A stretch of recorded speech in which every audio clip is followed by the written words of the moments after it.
ಇದನ್ನೆಲ್ಲ ಮರಿಬೇಕು ಅಂತ ಎಷ್ಟು ಪ್ರಯತ್ನ ಪಟ್ಟರು. ಯಾಕೆ ಹೀಗೆ ನನ್ನ ಕಣ್ಮುಂದೆ ಬಂದು ನನ್ನನ್ನು ಕಾಡ್ತಿದೆ? ನಾನು ಈ ಥರ ಸುಂದರವಾದ ಬದುಕನ್ನು ಎಕ್ಸ್ಪೆಕ್ಟ್ ಮಾಡಿದ್ದಕ್ಕೆ ಅನುಭವಿಸ್ತಾ ಇರೋ ನೋವು ಸಾಕಾಗ್ತಿಲ್ವಾ? ಅಥವಾ ಮುಂದೆ ಯಾವತ್ತಾದರೂ ನನ್ನ ಬದುಕು ಸರಿ ಹೋಗುತ್ತೆ ಅನ್ನೋ ನಂಬಿಕೆಯಿಂದ ಇದೆಲ್ಲ ಆಗ್ತಿದೆಯಾ? ತಪಸ್ಸಿಗೆ ಒಲಿದೇ ಇರೋ ದೇವರು ಕೈ ಮುಗಿದ್ರೆ ಒಲಿತಾರೆ ಅನ್ನೋ ನಂಬಿಕೆ ನನಗಿಲ್ಲ. ನನ್ನ ಬದುಕು ಸರಿ ಹೋಗಲ್ಲ ಅಂತ ಗೊತ್ತಿದ್ರು ಯಾಕೆ ನನಗೆ ಇದರಿಂದ ಹೊರಗೆ ಬರೋಕ್ಕಾಗ್ತಾ ಇಲ್ಲ?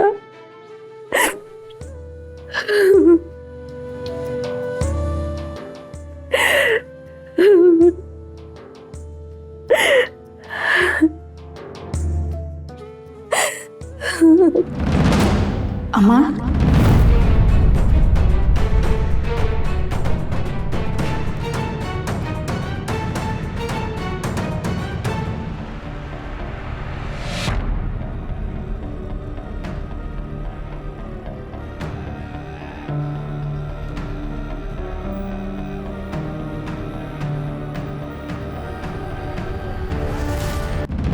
ಏ ಹಾಯ್ ಮಗಳೇ, ಏನಾಯ್ತು? ಯಾಕೆ ಇಷ್ಟು ಡಲ್ ಆಗಿದೆಯಾ? ಇವತ್ತು ನಾನು ಅದಕ್ಕೆ ಪ್ರಪೋಸ್ ಮಾಡಬೇಕು, ನನ್ನ ಮನಸ್ಸಲ್ಲಿರೋ ಪ್ರೀತಿನ ಹೇಳ್ಕೋಬೇಕು ಅಂತ ಕಾಲೇಜಿಗೆ ಹೋಗಿದ್ದೆ. ಓಕೆ. ಆದ್ರೆ ಆ ದರಿದ್ರ ಲಕ್ಷ್ಮಿ ಎಲ್ಲ ಹಾಳು ಮಾಡ್ಬಿಟ್ಲು ಡ್ಯಾಡ್. ಲಕ್ಷ್ಮಿ ಅಂದ್ರೆ ಯಾರಮ್ಮ? ನಮ್ಮ ಕಾಲೇಜಲ್ಲಿ ಒಬ್ಬಿದ್ದಾಳ ಡ್ಯಾಡ್, ಹಳ್ಳಿಯಿಂದ ಬಂದಿರೋ ಗುಗ್ಗು. ಅವಳನ್ನ ನಾನು ದಡ್ಡಿ ಅಂತ ಅನ್ಕೊಂಡಿದ್ದೆ, ಆದ್ರೆ ನನ್ನ ಹತ್ರನೇ ಬೇಜಾನ್ ಆಟ ಆಡ್ತಿದ್ದಾಳೆ. ಯಾವುದೋ ಹಳ್ಳಿಯಿಂದ ಬಂದಿರೋ ಲಕ್ಷ್ಮಿ ಅನ್ನೋ ಹುಡುಗಿಗೆ ಇಷ್ಟು ತಲೆ ಕೆಡಿಸ್ಕೊಂತಿದ್ಯಾ?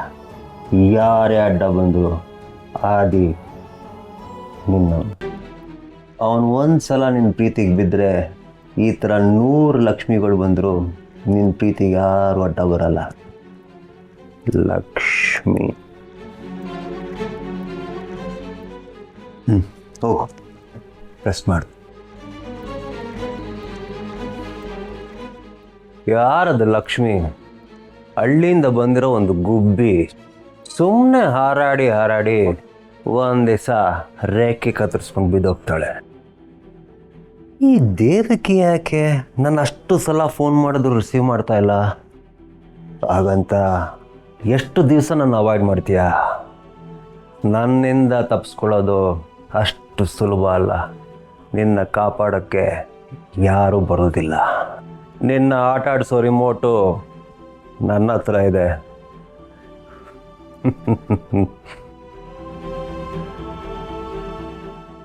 ನನ್ನ ರೂಮ್ ಒಳಗಡೆ ಹೇಗೆ ಬಂದೆ ನೀನು? ಇನ್ನೊಬ್ರು ರೂಮ್ ಒಳಗಡೆ ಬರಬೇಕಾದ್ರೆ ಡೋರ್ ನಾಕ್ ಮಾಡಿ ಬರಬೇಕು ಅನ್ನೋ ಕಾಮನ್ ಸೆನ್ಸ್ ಇಲ್ವಾ ನಿನಗೆ? ನನ್ನ ಪ್ರೈವೇಟ್ ಲೈಫ್ನ ಕದ್ದು ನೋಡೋಷ್ಟು ಧೈರ್ಯನಾ? ಕ್ಷಮಿಸಿ ಅಮ್ಮ, ಅದು ನೀವು ನನ್ನ ರೂಮಲ್ಲಿ ಆ ಬೋರ್ಡ್ನ ನೋಡಿ ಡಿಸ್ಟರ್ಬ್ ಆದ್ರಿ. ಅದನ್ನು ನೋಡಿ ನನಗೆ ಗಾಬರಿ ಆಯಿತು. ನನ್ನಿಂದ ನಿಮ್ಗೇನಾದರೂ ತೊಂದರೆ ಆಯ್ತೇನೋ ಅಂತ ಕೇಳೋಣ ಅಂತ ಬಂದೆ.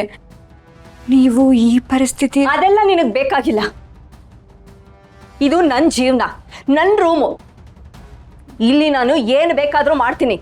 ಅದನ್ನ ಕೇಳೋ ರೈಟ್ಸು ನಿನಗಿಲ್ಲ. ಹೋಗು ಇಲ್ಲಿಂದ. ಅಮ್ಮ, ಇಲ್ಲಿ ನಿಮ್ಮನ್ನ ಈ ಪರಿಸ್ಥಿತಿಲಿ ಬಿಟ್ಟು ಹೋಗಕ್ಕೆ ಮನಸ್ಸಿಲ್ಲ ಅಮ್ಮ. ಯಾಕೆ? ನಾನೇನಾದರೂ ಮಾಡ್ಕೊಂಡು ಬಿಡ್ತೀನಿ ಅಂತ ನಿನಗೆ ಭಯನಾ? ಈ ದೇವ್ಗಿ ಅಷ್ಟು ವೀಕ್ ಮೈಂಡೆಡ್ ಅಲ್ಲ. ಹಾಗೇನಾದರೂ ಇದ್ದಿದ್ರೆ ನಾನು ಸತ್ತು ಬಹಳಷ್ಟು ವರ್ಷಗಳೇ ಆಗ್ಬಿಡ್ತಾ ಇತ್ತು. ನನ್ನ ಬಗ್ಗೆ ನೀನು ತಲೆ ಕೆಡಿಸ್ಕೋಬೇಡ. ಹೋಗು ಇಲ್ಲಿಂದ. ಸರಿ ಅಮ್ಮ, ಹೋಗ್ತೀನಿ. ಆದರೆ ನೀವು ಆ ಗಿಫ್ಟ್ನ ನೋಡಿ ಯಾಕೆ ಈ ಥರ ಡಿಸ್ಟರ್ಬ್ ಆಗಿದ್ದೀರಾ ಅಂತನಾದರೂ ಹೇಳಿ ಅಮ್ಮ. ಏಯ್, ನಿನಗೆ ಒಂದ್ಸಲ ಹೇಳಿದ್ರೆ ಅರ್ಥ ಆಗಲ್ವಾ?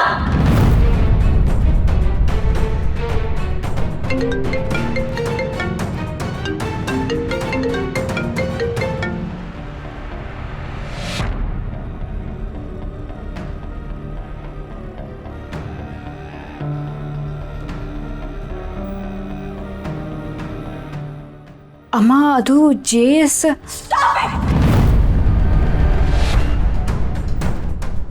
Out of my room.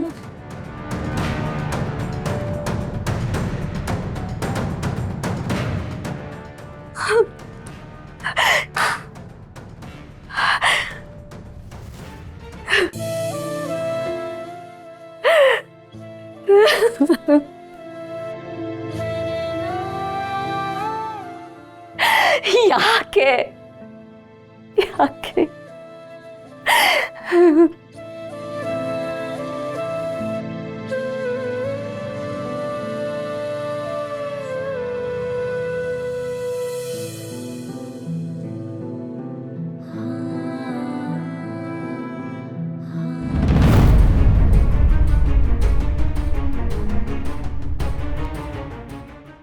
ನನ್ನ ಫೋನೇ ತೆಗೆಯೋದಿಲ್ಲಲ್ಲ ನೀನು. ನನ್ನ ಎಷ್ಟು ಅಂತ ಅವಾಯ್ಡ್ ಮಾಡ್ತೀಯ ದೇವಕಿ. ನೀನು ಎಷ್ಟೇ ಅವಾಯ್ಡ್ ಮಾಡಿದ್ರು ನಾನು ಸುಮ್ಮನೆ ಇರೋದಿಲ್ಲ. ಹದ್ದಿನಾಗೆ ನಿನ್ನ ಮೇಲೆ ಕಣ್ಣಿಟ್ಟಿರ್ತೀನಿ. ನೀನಾಗೆ ಅವಾಯ್ಡ್ ಮಾಡ್ತಾ ಇದೆಯಾ ಅಥವಾ ಯಾರಾದರೂ ಮಾಡಿಸ್ತಾ ಇದ್ದಾರಾ? ಆ ಮನೆಯಲ್ಲಿ ನನಗೆ ಕಂಟ್ರೋಲ್ ಸಿಗದೇ ಇದ್ದವರು ಯಾರಿದ್ದಾರೆ? ಧರ್ಮರಾಜ್ ನಿನ್ನ ಕಂಟ್ರೋಲ್ ಮಾಡ್ತಾನೆ ಅನ್ನೋದು ಸಾಧ್ಯನೇ ಇಲ್ಲ. ನೋ, ನೀನಾಗಲೇ ಅವನ ಕಂಟ್ರೋಲ್ ಮೀರಿ ದೂರ ಹೋಗಿದ್ಯಾ. ಹಾಗಾದ್ರೆ ಇನ್ಯಾರು?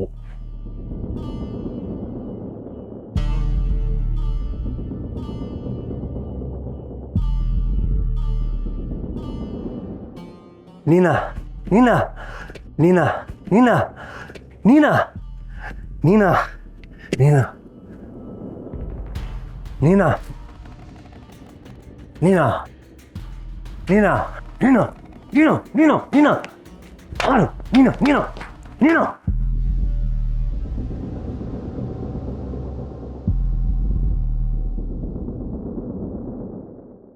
ಹಾಗಾದ್ರೆ ಯಾರು? ಯಾರಾದರೂ ಸರಿ, ಅವ್ರನ್ನ ಮಾತ್ರ ನಾನು ಸುಮ್ಮನೆ ಬಿಡೋದಿಲ್ಲ. ಈ JSK ಕತ್ಲಲ್ಲಿದ್ದು ಆಟ ಆಡ್ಸೋಕ್ಕೂ ಗೊತ್ತು, ನನ್ನ ವಿರುದ್ಧ ನಿಲ್ಲೋರ್ನ ಕತ್ಲೆ ಕೂಪಕ್ಕೂ ತಳ್ಳಕ್ಕೂ ಗೊತ್ತು.